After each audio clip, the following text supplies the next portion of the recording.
Hello friends, कैसे हैं आप लोग। सबको मेरा नमस्कार। सतगुरु कबीर साहब जी के विचार।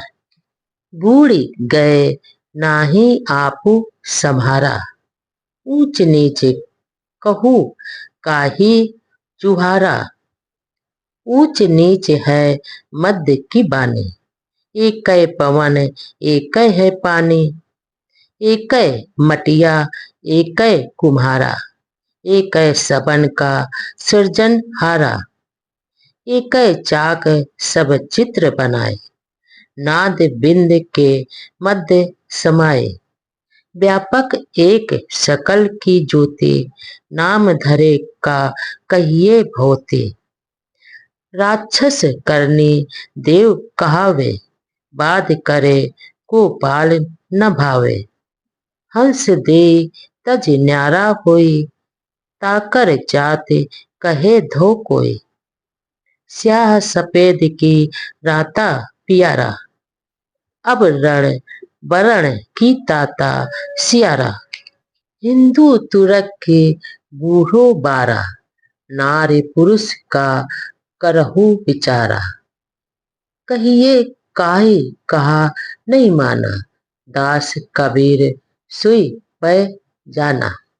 यहाँ पर सतगुरु कबीरदास जी कहते हैं कि ये जो लोग मिथ्या ब्रह्म तत्व के अभिमान में डूब गए और वे अपने आप को नहीं बचा सके, इन्हें अगर कोई संत महात्मा मिल जाए तो ये इस डर से नमस्कार और प्रणाम नहीं करते हैं कि कहीं नीची जाति का ये व्यक्ति ना हो। अर्थात मानव जाति को ऊंच नीच की कल्पित धारणा में फंसाकर अपने आप को ये मनुष्य खो रहे, जबकि ऊंच नीच जन्म से नहीं बल्कि कर्म से ही आदमी बनता है।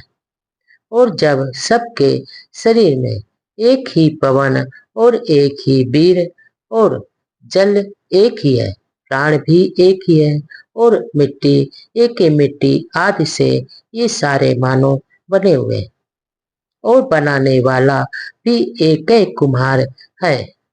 अर्थात एक ही ये सारे तत्व की सबकी रचना करते हैं और एक ही चाक पर पूरे ये बर्तन बनते हैं। और माता पिता के गर्भाशय में ही सबके शरीर बनते हैं। यही नहीं, सबके शरीर में एक ही ज्ञान और प्रकाश फैला हुआ है और चेतना भी एक ही समान की है। तब क्या भौतिक शरीर को नाम, जाति और धर्म संप्रदाय आदि के आधार पर अलग किया जा सकता है। अर्थात ये जो अंतर ज्योति चेतना सब में एक ही नाम की बसी रहेगी। इसका तात्पर्य यह है कि ये जो लोग देव कहलाते हैं और कर्म राक्षस का करते हैं, अर्थात ये जो मानवता का शोषण करते हैं और बकवास हमेशा करते रहते हैं, और इन्हें तो गोपाल भी अच्छे नहीं लगते हैं, क्योंकि ये लोग उनके उपदेशों पर भी तो नहीं चल रहे। जबकि जीव शरीर त्याग देता है तब किस जात का वह इंसान रहता है। और काला और गोरा, लाल पीला, अवर्ण सवर्ण, गरम ठंडा, बूढ़ा बालक, नारी पुरुष, हिंदू और मुसलमान, इसे क्या कहोगे। आगे सतगुरु कबीरदास जी कहते हैं, जो उस चेतना हंस को पहचानो। सतगुरु की बात कोई नहीं सुनते, अर्थात निर्णय की बातें तो नहीं सुनोगे और अपने दोषों को त्यागने की बजाय उन पर विचार करने का कोई भी प्रयास नहीं करते। बहा है बाई जात है, कर गहे चौ ओर। जो कहा नाई माने, तो दे धक्का दुई और।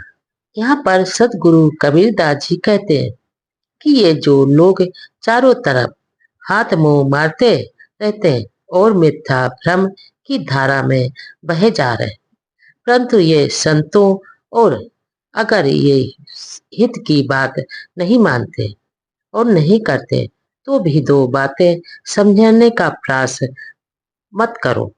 सहज ध्यान रहो, सहज ध्यान रहो, गुरु के बचन समाई हो, मेली सृष्टि चरा चित राखो, रहु दृष्टि लो लाई हो, जस दुख देखे रहु या अवसर, अस सुख होई पाए हो, जो खुटकार बेगी नाही लागे, हृदय निवारु को हो, मुक्ति की डोरी गाड़ी जाने खचौ हो, तब बझे बड़े रो, मनु ही कहू रहू मन स्मारे, खिजुआ खींची ना बोले हो, मानो मीत मितयो न छोड़े, कमऊ गाठे ना खोले हो गो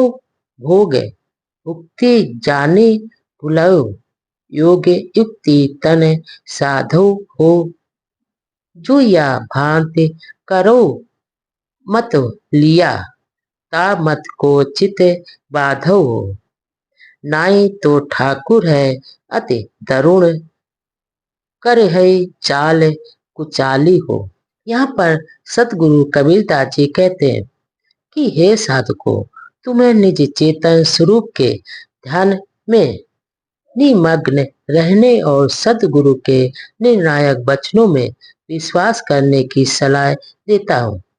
ये जो जगत रूपी समुद्र में तुम डूबे हुए इस चंचल मन को बस में रखकर हमेशा अपने लक्ष्य के प्रति सतर्क रहो और साधना के आरंभिक काल में जो उत्पन्न मामूली कष्ट हो रहे हैं, अगर सहन कर लोगे तो स्वरूप स्थित और सहज ध्यान प्राप्त होने पर तुम्हें सच्चा सुख निश्चय प्राप्त होकर रहेगा। और अगर साधना के प्रति तुम गंभीर नहीं होते हो और ऐसे ही जीवन बिता रहे हो तो इसे निश्चय ही तुम्हारी अज्ञानता का प्रभाव माना जाएगा। तुम अभी भी अपने हृदय से काम क्रोध याद मलों को साफ कर सकते हो और ध्यान रहे मुक्ति की डोरी इतना जोर से भी ना खींचो कि वह टूट जाए, अर्थात साधना करते समय अभ्यास उतावलेपन से ना करो, उसे धीरे धीरे चलने दो, कभी बड़ी मछली फंसेगी, अर्थात यह मन रूपी अपने बस में हो जाएगा। आगे सतगुरु कह समझाते हैं कि ये जो मन को ही सचेत कर दो कि अपने आप को नियंत्रण रखे। अगर कोई तुम्हारी निंदा और उपहास करे तो उसे सहन करने की क्षमता रखो, अर्थात किसी के खिंचाने पर भी शांत रहो। आगे सदगुरु कबीरदास जी कहते हैं कि ये जो मित्र सदगुरु और संतों की मित्रता कभी भी मत छोड़ना और उनमें भी लगी प्रेम की गांठ कभी भी मत खोलना। ये जो शरीर यात्रा के सुख दुखों को निर्वाक रूप से सहन करते रहो और अपने व्यवहार में मिले हुए खान पान और वस्त्र मकान प्राणी पदार्थ अधिकार आदि के मोह और लोभ यो राग दोष में पड़कर अपने अंतर मन को कभी मत भूलो, क्योंकि ये जो युक्ति पूर्वक योग और साधना ही मानव शरीर का फल होता है। इसका तात्पर्य यह है कि ये जो भोग से ऊपर उठकर योग द्वारा ही जीवन की ऊंचाइयों को प्राप्त कर सकते हैं। यदि इसी प्रकार का मत रखते हो तो अपने मन को इन्हीं सिद्धांतों की ओर प्रेरित करो, नहीं तो ये इंद्रियों का ठाकुर मन बड़ा ही भयंकर और दुखदायी होगा और या तुम्हारे साथ बहुत बुरा व्यवहार भी कर सकता है।